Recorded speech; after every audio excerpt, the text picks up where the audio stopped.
गणपतिगुं हवामहे कविं कवीनामुपमश्रवस्तमम् ज्येष्ठराजम् ब्रह्मणाम् ब्रह्मणस्पत आनः शृण्वन्नोतिभिः सीदसादनम् श्रीमहागणाधिपतये नमः।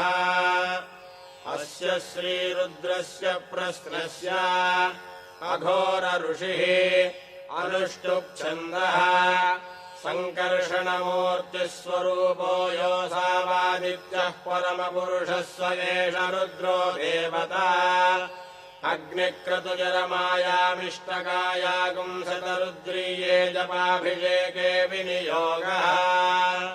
नमः शम्भवे च अग्निहोत्रात्मने अङ्गुष्ठाभ्याम् नमः मयो भवेद दर्शपूर्णमासात्मने तर्जनीभ्याम् नमः। नमः शङ्कराय च चातुर्मास्यात्मने मध्यमाभ्याम् नमः मयस्कराय च निरूढपशुबन्धात्मने अनामिकाभ्याम् नमः। नमः शिवाय च ज्योतिष्ठोमात्मने कनिष्ठिकाभ्याम् नमः।